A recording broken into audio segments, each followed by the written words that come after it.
On February 4th, The Minds of Madness is set to release an investigative 4-part series centered on a cold case from nearly 4 decades ago. At first, it was just, my mom's gone. And then it became, your mom was taken by a bad man. They found video of him killing women. If you'd ever watched any episodes of Breaking Bad, that's exactly what you would see. He buried these 11 women and kept going out there. He made a road going out there. You got this dude saying, hey, I'm going to show your family these pictures. And, he's secretly taping her. The cops don't care. We're nothing to them. Dumped her like a piece of garbage, I don't see anything that screams there's 2 people doing this. I never thought anything was going to come of this case. Ever. Listen to the Minds of Madness series, Who Killed Jennifer, starting February 4th, wherever you get your podcasts. The Murder Shelf Book Club contains disturbing content related to real-life crimes. Listener discretion is advised. Things happen to all of us that we will never completely get over, whether it be violent crime like rape or being hurt deeply by a loved one. In order to get past my brokenness, I had to set aside my need for an instant fix. Then, by God's grace, I could begin my journey towards freedom and joy. Jane Carson Sandler, from Frozen in Fear, The True Story of Surviving the Shadows of Death, by Jane Carson Sandler.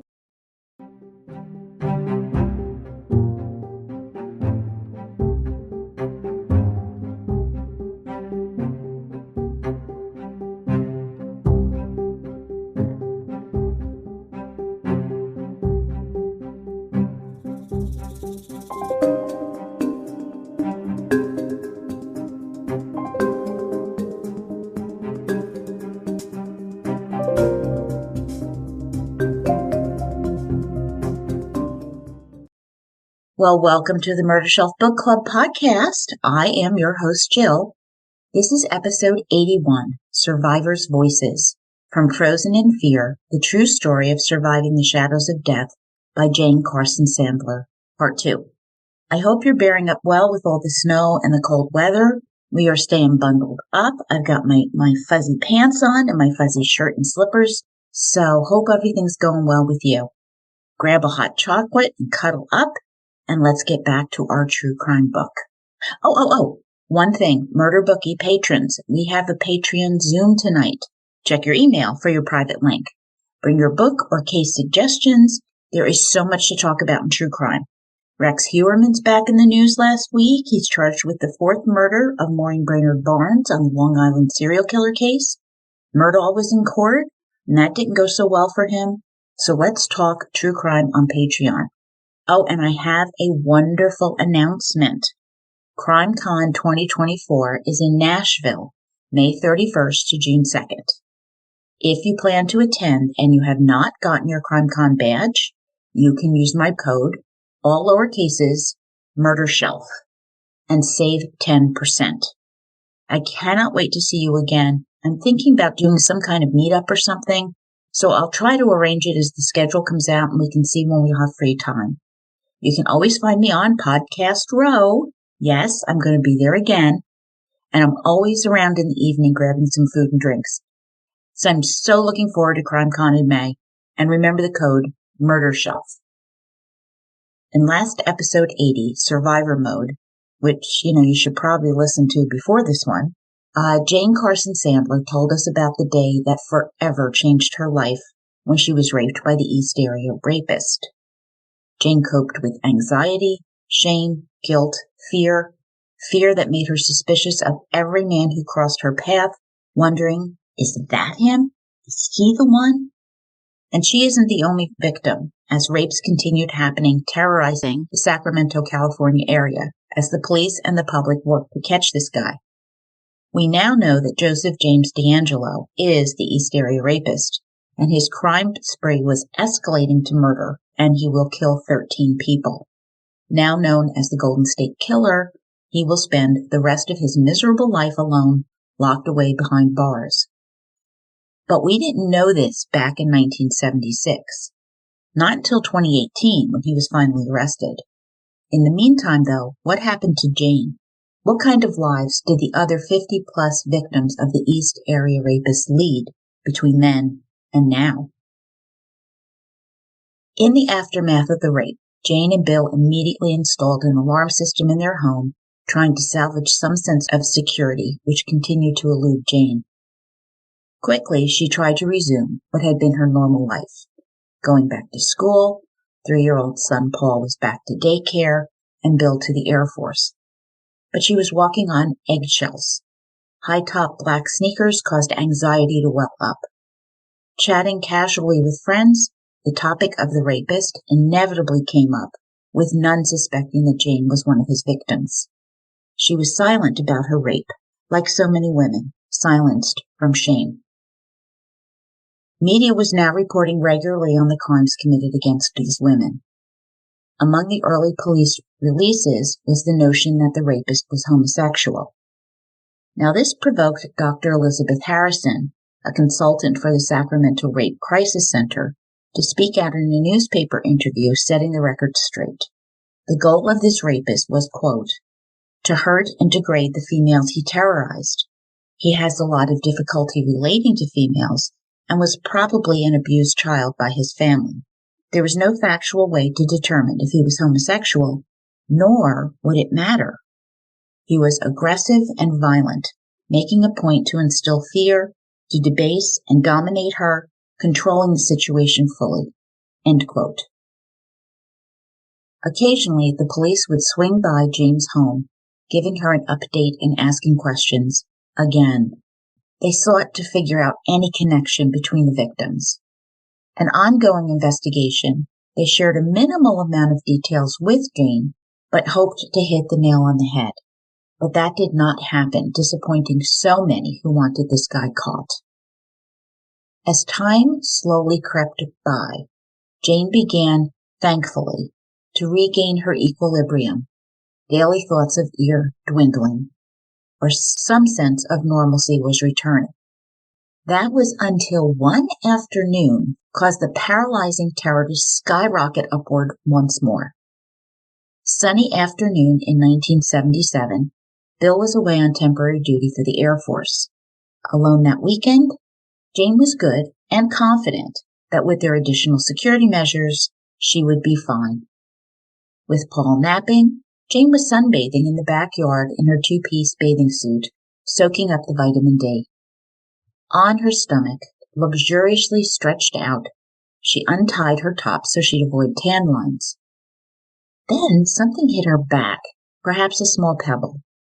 Ignoring it initially, she felt a second, then a third, something landing on her back.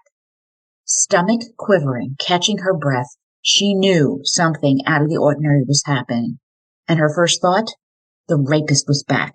He must know that Bill was gone. Jolting up, she raced inside to call the police. Remember, there's no cell phones next to you in 1977 murder bookies. Quickly, the police arrived. Breathless, agitated, they knew she was an ear rape victim, and they raced outside, jumping over her back fence looking for the suspect. Jane writes, quote, was someone hurling small rocks at me in hopes that I would stand up without my top and they'd get the thrill of seeing my breasts? How degrading, how humiliating, end quote. Hurling the 6-foot fence herself, she hoped to see her attacker arrested, and she cut her finger open during the jump and probably needed stitches, but there was no way she was going back to the emergency room, the same one she'd gone to after the rape, which would trigger all of the anxiety, fear, and tumult again from that morning. The officers collected Jane, and they drove her back to her home, where she woke her son, going to spend the remainder of the day at a friend's home. The officers searched an orchard behind her home and came upon an elderly gentleman living in a trailer who confessed. Angry, fear welling up from her core, Jane raged, quote, how dare this creep terrorize me, end quote. She did not need this stupidity in her life, causing untold emotional damage. Bill was also alarmed by this development as well. Just when they thought Jane was finding her footing once more, she was back to being a nervous wreck. In addition to this fiasco, there were phone calls with silence on the other end. The police had tapped her phone, and she cooperated fully, answering every time, hoping it could be traced, but bracing herself each time, worried she'd hear that voice, that deep, muffled, teeth-clenched voice. "Shut up or I'll kill you." Now, Jane was not born to be a survivor, not of any kind. None of Ear's victims were. Jane was born in my home state, New Jersey, in Plainsfield, growing up in Denellen, a community of middle-class folks with down-to-earth values. Her mother was a psychiatric nurse at Lyons Veterans Hospital, and Dad was an electrician. Brother Tom rounded out the family of 4, and the early years were good, playing hide-and-seek, chasing fireflies. The ice cream truck would drive down the neighborhood with the kids swarming to buy, counting out their nickels, dimes, and quarters. Mom played the piano and would entertain as neighbors sang. Tom occasionally worked with Dad, picking up some electrical skills along the way, which he used to play some practical jokes. Once, he wired the piano seat with a buzzer, which startled anyone attempting to play it. Nana, as Grandma was called, lived with the family, and Jane shared in meal prep in the kitchen, feeling very special. Just like I did as a girl, Jane was a Girl Scout, and life was good. But then out of the blue, she heard screaming, and she saw her dad with his hands around her mother's neck. Nanny intervened and threatened to call the police. Until that moment, Jane had no idea there was anything amiss. Dad's trips to the Lions Club took up a lot of his time, but Jane had no clue he was drinking. With her mom working long, rotating shifts, that summer, Jane and Tom were sent to Camp Echo Hill for a month, and life would never be the same. Dad came to get them, explaining that their mother was in Reno, Nevada, getting a divorce. 8-year-old Jane was shattered. Who would take care of her dad, was her first thought. What a selfless person, even as an 8-year-old. Well, what would become of her and Tom?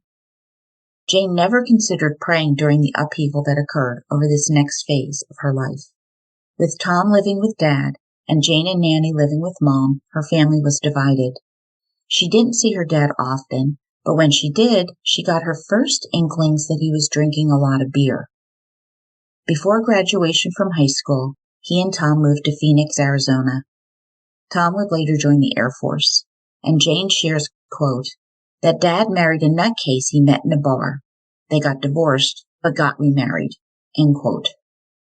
Jane and Mom moved into a house in Basking Ridge, where Jane, age 13, met Derek, who 6 years later would be her husband. Jane was attending nursing school, where she received a terrific education with practical experience that would prove valuable in her career. In January 1966, she and Derek were married, with Jane 6 weeks pregnant, a secret very few knew. Jane worried about how she'd care for a newborn during her final year of nursing school, and God provided her with an answer. She suffered a miscarriage on her wedding night. She was brokenhearted and relieved at the same time, and realized that if she hadn't been pregnant, she'd never have married Derek. They divorced 2 years later. Jane graduated as the summer of the 1967 Newark riots were occurring. 1,500 injuries flooding the emergency room, with 1,600 arrested, chaos erupting. But truth was, Jane loved the guts, the blood, the drama, finding it exhilarating as she dodged stray bullets that flew through broken windows. Young, single, energized, Jane's wanderlust engulfed her. Wanting to see the world, she joined the Air Force. With the Vietnam War going on, she longed to be part of the action. After basic officer training school, she was sent to Travis Air Force Base in California, with her mom transferred to a veterans hospital in Palo Alto, and life couldn't be better. She came to love her life in the military, being assigned to the 2nd Medical Staging Flight. Plane after plane of wounded troops were arriving, with Jane diligently caring for them before they were transferred to their final destinations. She saw all the horrors of war, missing limbs, huge wounds, infections, head injuries, some blinded. So I admire Jane's vocation and her devotion to aiding those wounded and giving back. This was her life's long work, and her professionalism is outstanding. It was at the Officers' Club that she met her future husband, Bill, who was handsome, smart, and a pilot.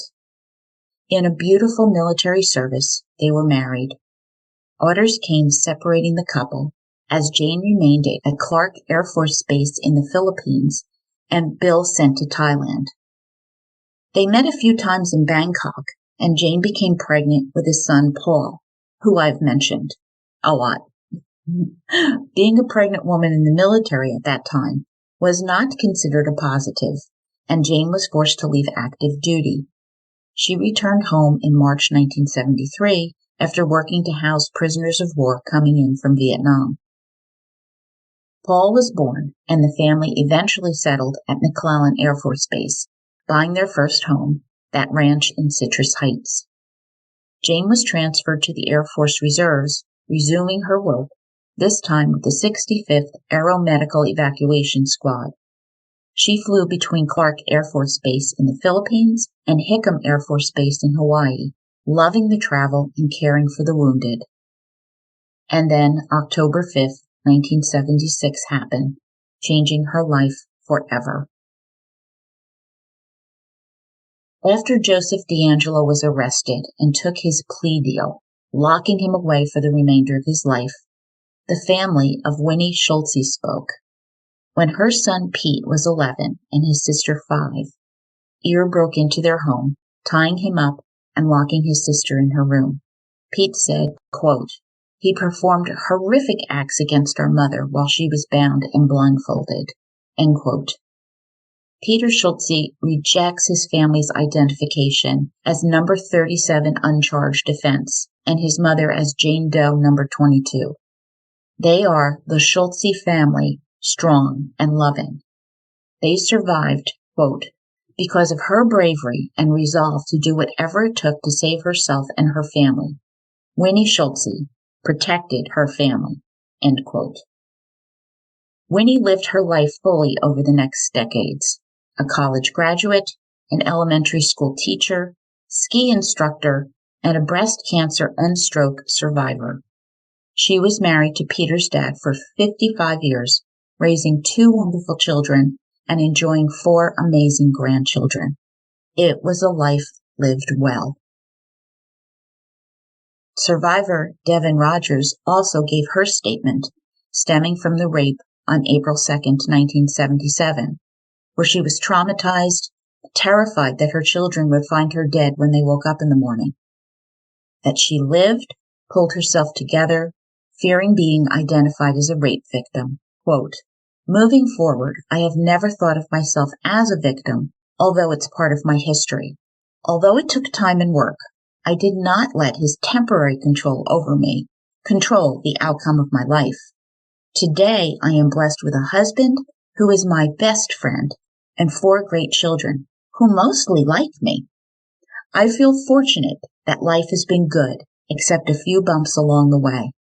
The monster has been unmasked and is no longer of any consequence. I am leaving him behind. The nightmare has ended." End quote. Wow. Just remarkable people.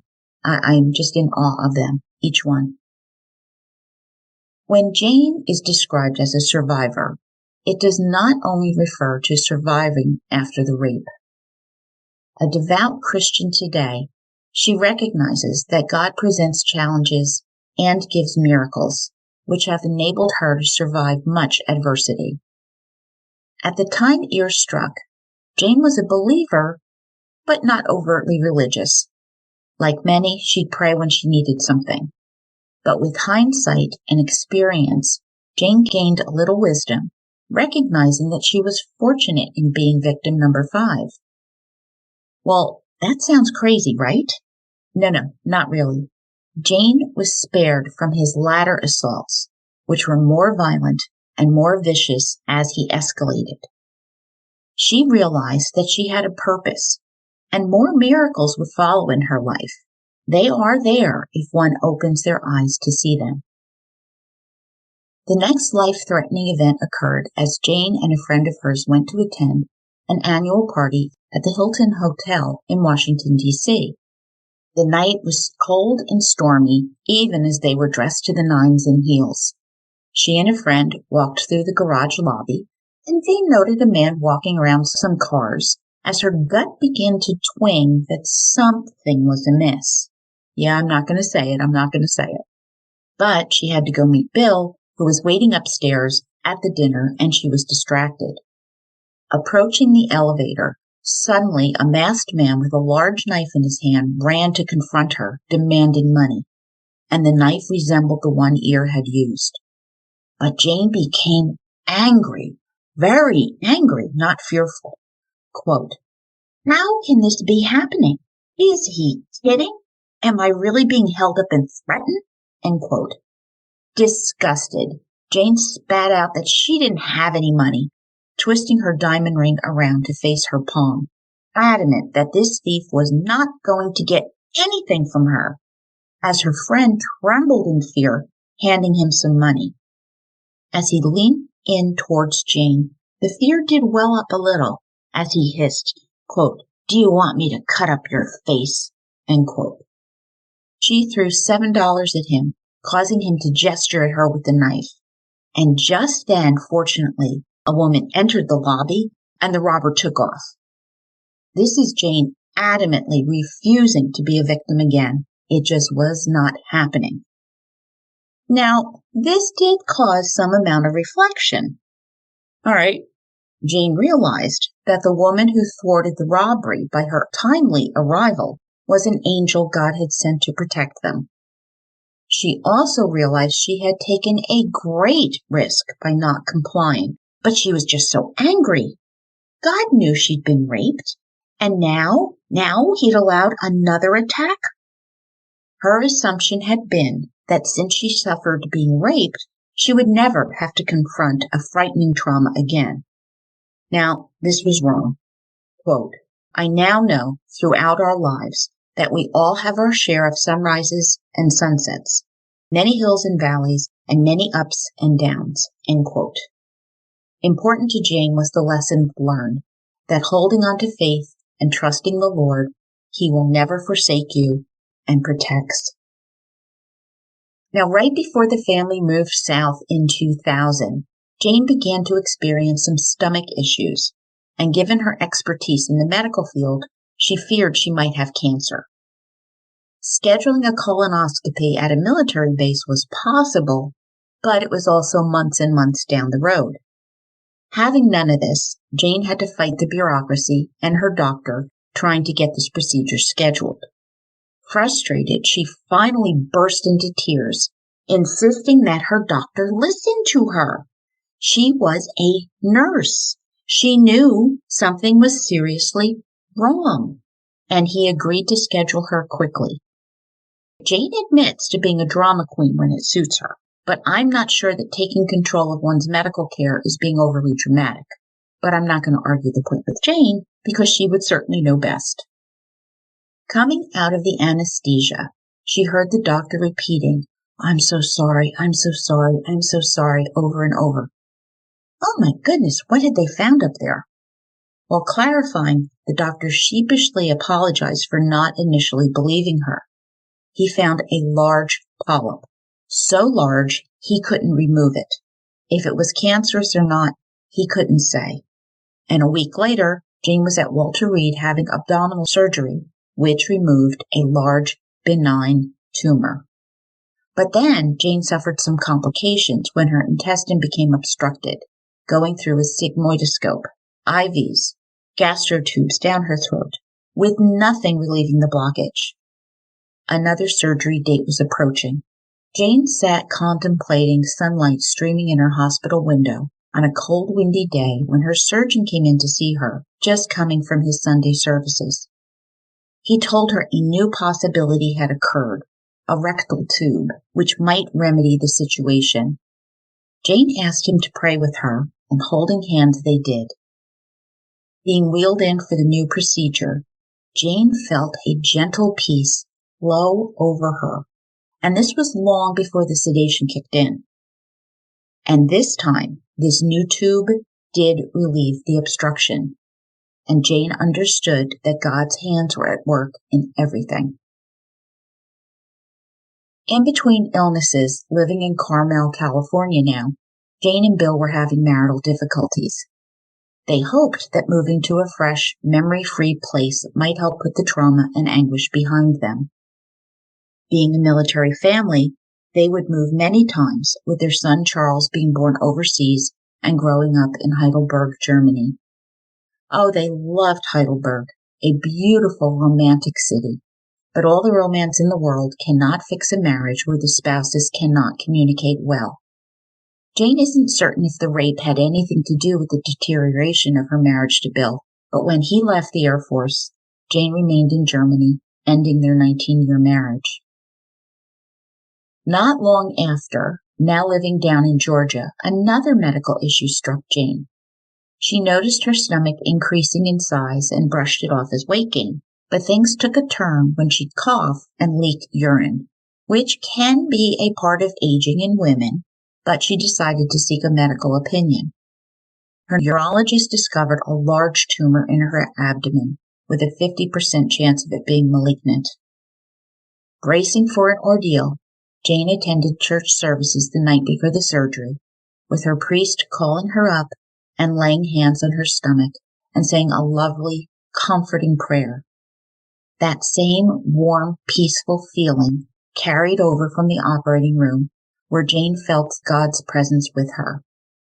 Tumor removed, it was not cancerous. But the third time isn't the charm, because in 2003, the real deal struck. Working in an urgent care, Jane had injured her back helping to move a patient. During her back appointment, the doctor became alarmed by an irregular dark-shaped mole she observed on her back. It needed to be removed. Jane saw her dermatologist, and this time the result came back, malignant melanoma. Well, that stuff will kill you. Fortunately, it had not spread, and once again, a miracle made her a survivor once more, the shadow of death rolling away. I have to think that she injured her back so that she would discover the mole. God works in mysterious ways. I cannot stress how important dermatology appointments are. Bear with me as I tell you a quick story. I developed a wart on my knee, and it was certainly unattractive. And I went to the pharmacy and I bought Compound W, and I put it on night after night, and the wart dissolved. But the dang thing came back. Okay, so I made the dermatology appointment and a little cryo, and it froze off. But while we were there, we did a full body scan, and I had, just like Jane, this little tiny mole on my back, and it was dark and it was irregular, but it was on my back where I couldn't really monitor it, so we decided to take it off, better safe than sorry. The biopsy came back malignant melanoma.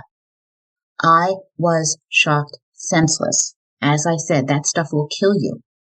And again, it was on my back. I never would have seen it if God hadn't sent the wart. So a large area had to be excised out of my back, and 12 stitches later, there has been no reoccurrence in almost 4 years. I was always cautious in the sun anyway, but now I am even more careful. And since both Jane and I have gone through this, I felt compelled to mention it. Warm weather will be here before you know it, so make your appointment. Okay, with all Jane's wondrous recoveries already, there is another one that she believes is her greatest gift from the Lord. His taking away her addiction to alcohol, which had plummeted her into a deep depression. For years, Jane had been hiding bottles around the house, knowing a few sips and she'd be calmer, relaxed, her anxieties retreating. While this self-medicating coping skill worked for a time, it had finally taken control of her life. Happy hour once began at 4 p.m. when she'd have a glass of wine preparing dinner, but it gradually shifted to noon. And she was justified. She had so many medical matters to deal with. Her son Paul by now was in the military, in a risky situation in Iraq, and Jane's mom had her own health issues. When one desires to engage in addictive behaviors, it is easy to delude ourselves into thinking excessive imbibing is perfectly fine when it is not. Examining her timeline, Jane doesn't recall alcohol being a problem until after they left Germany in the early 1990s. By then, she and Bill had divorced, and she was living in Virginia, beginning a new life with her new husband, Warren. She retired as a colonel after serving 30 years and left civilian nursing as well. But in doing this, Jane lost her lifelong identity. One day she was colonel, and the next day a middle-aged woman sitting at home alone as her husband worked with her son in school. Alcohol filled the void and became her companion. She resorted to hiding bottles and driving to dumpsters to get rid of the empties. Huge, huge red mountains. Huge. When Warren retired and they moved again, she was busy settling into a new routine, but soon alcoholism reared its ugly head again. After a few alcohol-fueled social mishaps, one day Jane heard God in her head, quote, "Tell him," meaning Warren. "Tell him you might have a drinking problem. Tell him you need help," end quote. And she did. Sitting Warren down, she shared her serious concern. Shocked, he'd had no idea, enveloping her in love and concern. Next move was to rehab, with Jane sobbing her eyes out during the drive.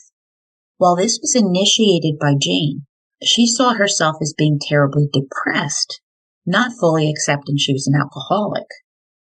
Strip searched on her arrival, she was utterly humiliated. Over the next few days, she could not relate to the other men and women undergoing treatment. They spoke of serving time, broken marriages, DUIs, and Jane concluded that she did not belong there. Quote, "I am not one of them," end quote. She asked to be put into another program for people with psychological disorders, meaning depression, and was bluntly refused. She needed to stay put and continue with the program. Jane cried for 3 days, incredulous that she had ended up in this awful place with people talking about abusing drugs and alcohol. And she was not one of them. She was different. She was special. She was ashamed of being there and wanted nothing more than to go home. But then out of the blue, her throbbing back pain stopped. It just stopped. See, on being processed into rehab, Jane was prescribed a medication, Neurontin, which is used, among other things, to prevent the DTs. But it could also be used to treat back pain, and Jane's was now gone. All right, you're going to have to indulge me again, because I'm going to tell you another parallel life story. Back when I was teaching, I was electrocuted. Every annoying kid's dream come true. My teacher was electrocuted. Right at the end of class, in front of my students, it was really, really horrifying. I was unplugging an overhead projector, which is an antiquated piece of technology from back in the day, and both it and the electrical socket had some kind of major malfunction, and it electrocuted me. So the electrical current ran up my arm, split at my shoulder, and ricocheted through my skull, at the same time passing down to my knee, leaving an exit burn. I could feel the grooves of my brain where the electricity had passed through, which is somewhat disgusting, by the way. I could have done without that. And I was paralyzed, unable to pull my hand away with the electricity flooding through me. So finally, with enormous effort, I yanked my body backward, landing hard on my desk just as the bell rang and students departed. Well, I sought medical care. After months and months and months of physical therapy, I have a 10% disability in my dominant right hand, which plagues me still. And because the nerves were fried, I was prescribed Neurontin, the same drug as Jane, and for years. So I understand exactly what Jane is talking about. Well, anyway, Jane's family continued its support as she powered through rehab, and it finally began to sink in that she really did have a problem, and while she might be depressed, she was also an alcoholic. On her final day in rehab, she spoke the words she had avoided, quote, "I am Jane, and I am an alcoholic," end quote.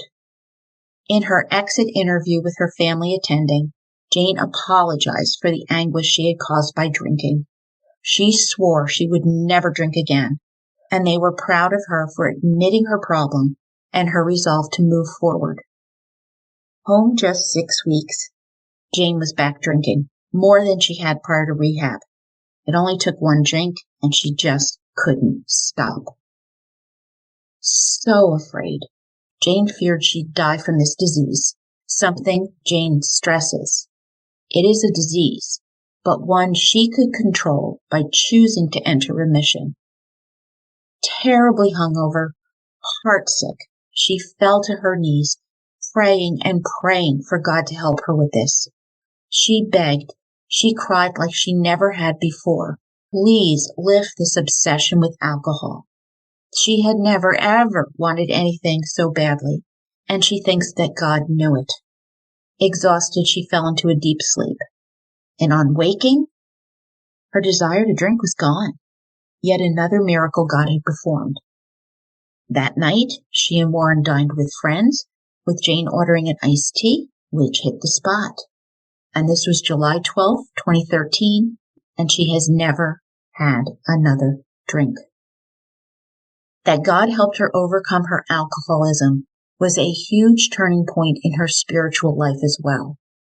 This realization wasn't instantaneous, but when her desire for liquor vanished, she was, quote, "on fire for our Lord, and have been ever since. I want everyone to know about His power, His grace, and His mighty love," end quote.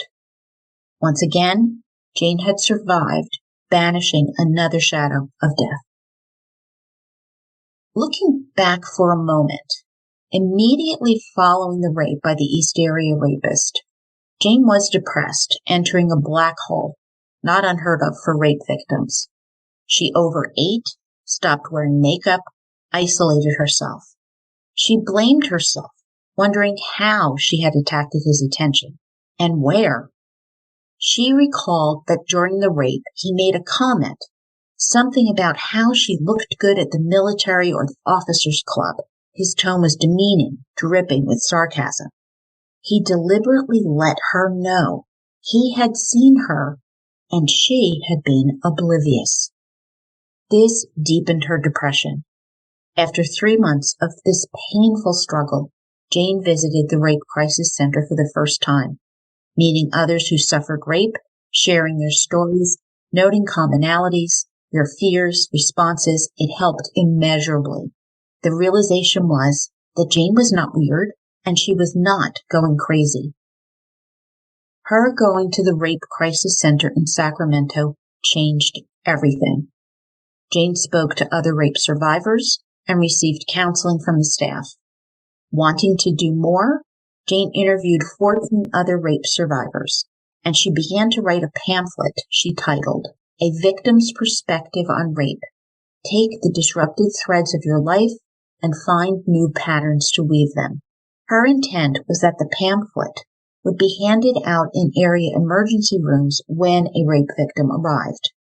Well, great in theory, this did not actually happen, but the writing of it was very therapeutic, and it provided valuable insights, as valuable today as decades ago.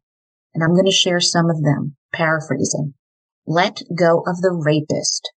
All you're feeling impacts you, not him. Remember that anger is self-destructive if not channeled appropriately. Get counseling right away. Do not wait 3 months. It is not your fault. Rape is a violent assault, not a sexual attack. The worst advice is forget about it. Rape is a psychological wound that will never completely heal on its own. And you cannot change what happened. You can control your response to it. There are many more of these, all equally wise and useful, So again, I say to you, make sure you read Jane's book. Something else the rapist did, which certainly compromised the healing of the victims, were the phone calls he made. How positively barbaric of him. In 1978, hang-up calls began, followed by those with deep breathing and that manufactured raspy voice saying, "I'm gonna kill you." The police attempted to trace the calls and recorded them, so many of them are online today if you're interested in hearing them. Just outrageous. It wasn't bad enough to terrorize and traumatize the woman with the rape, but now he was going to continue to enjoy tormenting, poking, feeding on the fear he's generating, again and again. One woman fainted during a call as it brought back all those terrible memories. And now I come to Jane's most controversial insight, and it is on the subject of forgiveness. I can see the minefields coming ahead. Forgiveness is a choice. Some view this as outrageous, insanity. Why would anyone forgive this monster? Quote, "He robbed me of my dignity and my self-worth. He violated and defiled me. And you want me to forgive?" End quote, Jane writes. Now these are valid points, absolutely. Jane, too, had a hard time embracing the concept of forgiveness, a very difficult process, and it was not immediate, but rather a prolonged kind of daily activity, taking years to fully understand, and it came to make sense to her. With God's help, she was able to forgive and rid herself of this tremendous burden on her life, weighing her down. She describes it as ridding herself of a heavy, trash-filled backpack that was her companion for far too long. It added nothing to her life. She was full of hate, bitterness, anger, and thoughts of revenge. Well, wow, that kind of negativity can really, really damage a person, especially over the long run. And Jane loves the saying, quote, "Revenge imprisons us, forgiveness sets us free," end quote. As a nurse familiar with psychiatric disorders, she knew that manifesting hate and rage would keep her emotionally sick with the rapist in control. It was like being poisoned. So Jane forgave, but she has never forgotten, and these are very different things.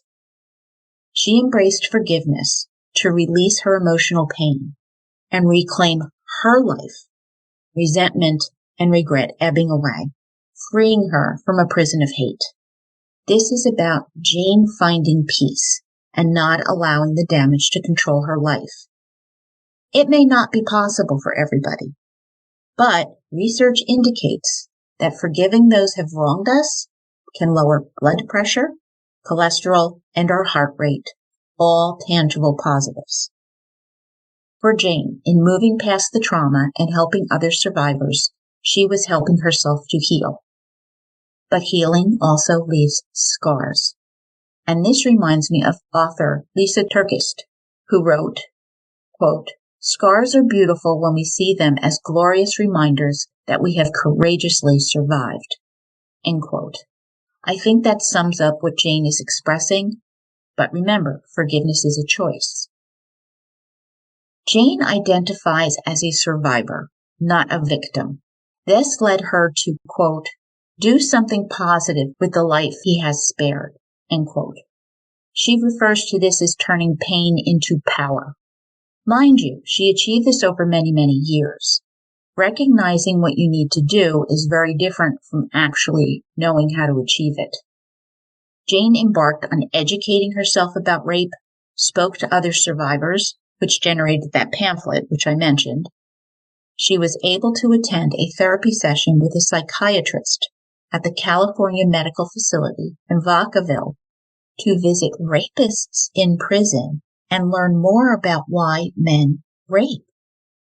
That is ballsy, or maybe it's over me, but either way, wow. All right, one rapist said, quote, "I get my joy out of dominating," end quote, which struck a chord with Jane. So true. Domination and control was one of Ear's main weapons.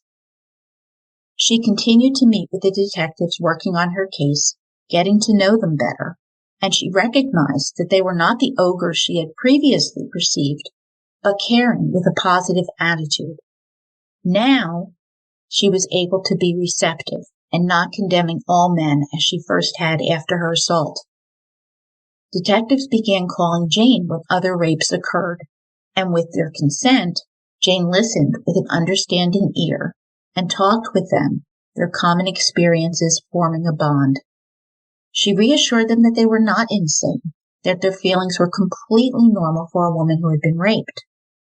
And some of these women had also been raped by the East Area rapist. Jane organized a luncheon at her home, and 7 women attended. Some were still in shock, some laughed, some cried, some were silently observant, but sharing their collective nightmare helped. The message: you're not alone. Jane came to lead a weekly survivors meeting for rape and incest victims at the local rape center. Now trained, she could make hospital visits to be with rape survivors during their exams, providing emotional support and answers to their anguished questions. By this time, any shame or guilt had faded away. Jane was living a productive, positive life, which she is adamant that God's grace brought about. Cliché, this is the best case of lemons to lemonade that I have ever heard. Jane says she turned her mess into a message, and I love that. For a decade after the rape, Jane had clung to her anonymity, but finally began to see the merits in sharing her story of rape and alcoholism with others. Quote, I was always afraid of the gossip and the rumors that would result if I told anyone that I was a recovering alcoholic.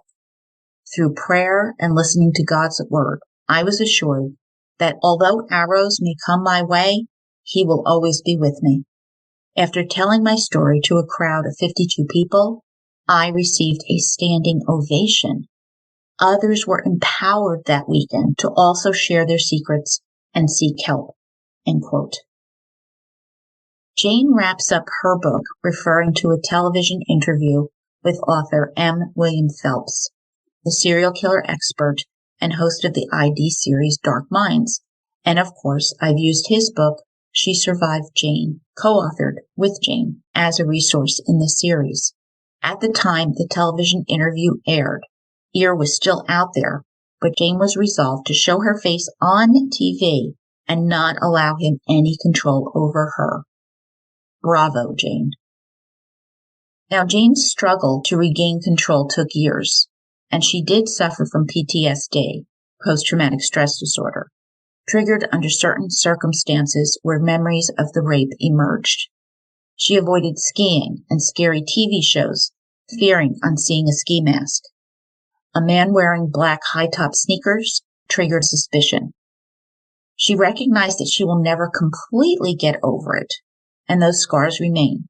Jane agrees with Rose Kennedy's saying, quote, It has been said that time heals all wounds. I do not agree. The wounds remain. In time, the mind, protecting its sanity, covers them with scar tissue and the pain lessens. But it's never gone. End quote. Jane came to realize she had 2 choices.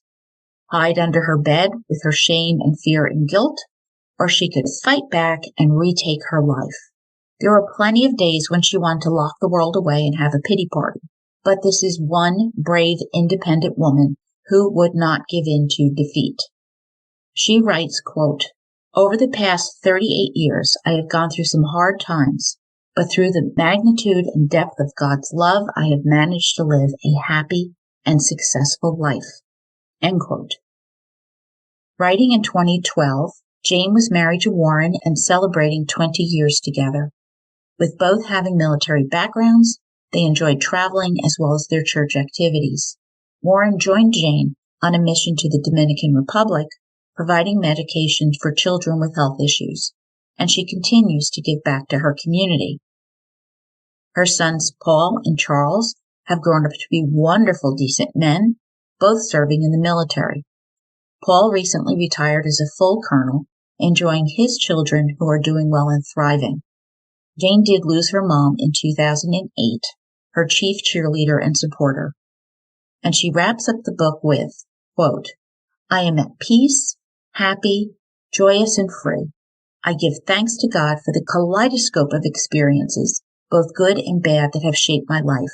I still have some fear, but when that feeling strikes, I give it to God. My experience is part of who I am and has made me the woman I am today. I believe I was called to do God's work and to reach out to others. The trials I have experienced were put there for a reason.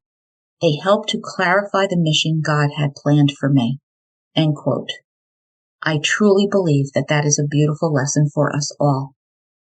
In the final chapter of Frozen in Fear, Jane answers questions that she had received over the years. An authentic Jane answers honestly and thoroughly. An important question was, did she know a rapist was at large? And Jane did not. Only after her assault, the police informed the public that a serial rapist was on the loose and they should take precautions. They finally made the connection that this guy broke into homes prior to scry information about the people living there and later returned to rape and rob. The media hadn't reported the connection between robberies and rapes either. Jane said, quote, when I was robbed of jewelry and coins in my son's piggy bank 2 weeks before the rape, I never connected the two. I wish we'd known, end quote.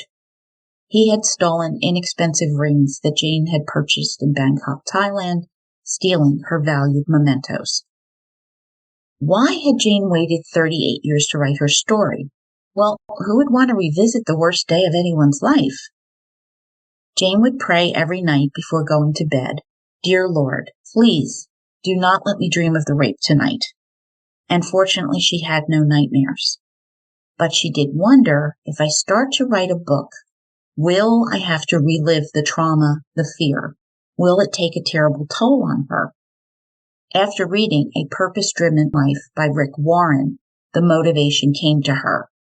And one reason she focuses on the miracles she received from God is that she needed a larger reason than just herself to find the words. I believe she succeeded. Instead of reading only about a deep, terrible crime, I felt uplifted when I turned the final page. When asked if she thought Ear would be caught, Jane is downright prophetic. Quote, my hope would be yes. They have his DNA now, and better technology is in place, so there's a real chance that if he's still out there, they will find him. End quote. And that is exactly what happened. 4 years later, on April 24th, 2018, DNA all the way. Criminal genetic genealogy burst out of the forensics lab, and Joseph D'Angelo was identified as a suspect, arrested while complaining he had a roast in the oven. He'd later malinger, pretending to be frail, taking to a wheelchair, when a week earlier he was zooming along at 100 miles an hour on his motorcycle. He is a liar. Do not believe it.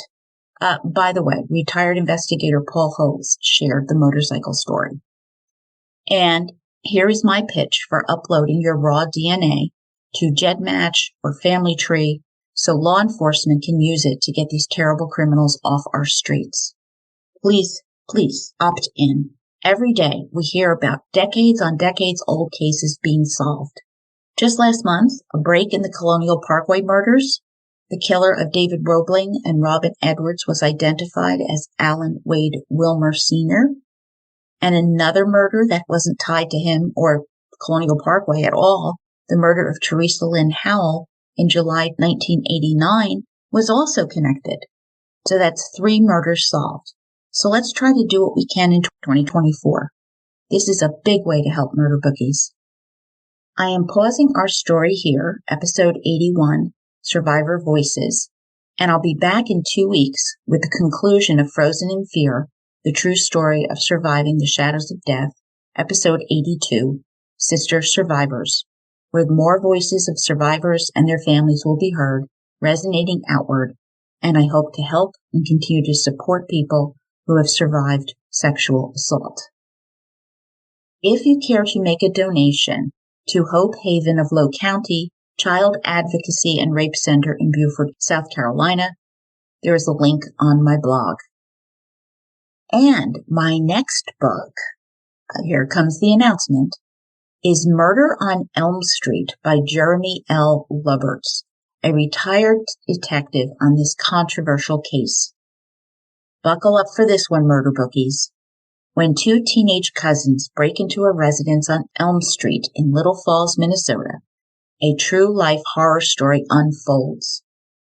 More than 24 hours after two teenagers lose their lives, Detective Jeremy Luberts responds to a suspicious activity complaint at the same Elm Street residence, beginning a case that will forever alter his life and embroil his community and the nation into a debate over just how far people can go to protect themselves in their own homes. I remember when this case occurred, but I had no idea what actually happened. So we are going down the rabbit hole on this one. Thank you for listening, murder bookies. I see you as you hear me. Let's take a couple minutes to leave an awesome review that'll help me make new murder bookies. I know the platforms don't make it easy, but please leave a nice review.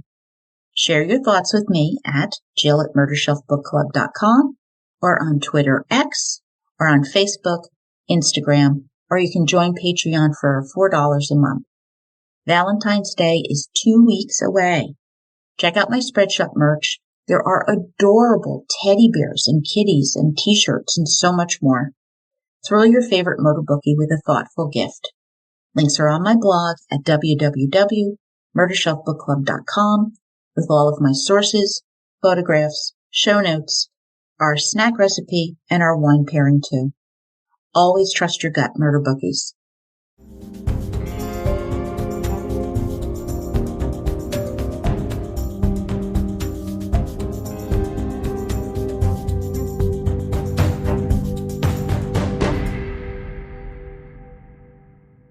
Written and produced by Jill, all rights reserved.